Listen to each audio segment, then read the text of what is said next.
With Abdullah ibn Khatal, he became Muslim, he made hijrah, and then Rasulullah ﷺ sent him to collect sadaqah, charity. On the way, he was sent with a man from Al-Ansar, and then he had a servant, a slave. On the way, he was upset with his servant. It says in one narration that he ordered the servant to prepare lunch, and when it was time for lunch, he told him, "Where's the lunch?" The servant told him, "I forgot." So he killed him. Now he knew that he's going to be punished for this. Rasulullah ﷺ is not going to let him go. In Islam there's justice. Whether you are a slave or a nobleman, the law of Allah will apply to you. So Abdullah ibn Khatal knew this in advance. He therefore decided to run away to Mecca, and he committed apostasy, and he had 2 slave girls whom he would teach to sing against Rasulullah ﷺ. So Abdullah ibn Khatal, he was excluded because of his riddah and because of his blasphemy against Rasulullah ﷺ. And his 2 slave girls, singers, Fartana and Arnab, they were included on the list because of their blasphemy against Rasulullah ﷺ, cursing Rasulullah. Abdullah bin Abi Sarh, he became Muslim, and he would write Quran for Rasulullah ﷺ. Rasulullah ﷺ had scribes. He would recite the ayat to them, and they would write them down. Abdullah bin Abi Sarh, he then ran away, and he became a murtad. He became an apostate, and he went as far as telling the people of Quraysh that I would change Quran. When I would write it down, I would change the meanings of Quran. Maqis bin Sababa. Maqis bin Sababa, his brother was a Muslim. In the battle of Banu al-Mustaliq, he was killed by mistake. He was killed by mistake by a man from Al-Ansar. So Maqis, he made hijrah, and he became Muslim just to collect the money, the blood money of his brother. So Rasulullah paid him the money. After he received the money, he ran away and became a murtad. Al-Huwayrith bin Naqid, when Al-Abbas bin Abdul Muttalib sent Fatima and Zainab, the daughters of Rasulullah ﷺ, to Medina, Al-Huwayrith, he provoked the camel which Zainab and Fatima were on, and that led to both of them falling and Zainab having a miscarriage. The daughter of Rasulullah ﷺ had a miscarriage because of the actions of this man Al-Huwayrith.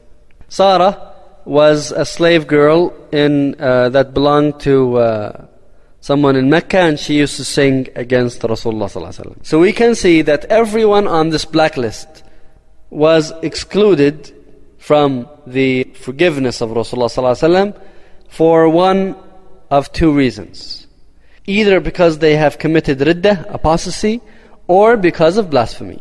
These are the 2 things that are unforgiven: riddah and speaking in an insulting way against Rasulullah ﷺ. There's no forgiveness for both of these 2 crimes.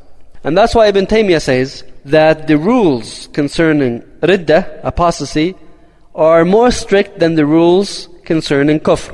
One example: a kafir who is prisoner of war, the imam has the right to execute him, or to free him, or to ask for ransom, or to exchange him with Muslim prisoners of war, or to enslave him.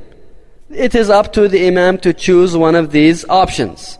However, with the murtad, Ibn Taymiyyah says there's only one option, and that is to be executed. A murtad, prisoner of war, cannot be freed, cannot be enslaved, cannot be exchanged.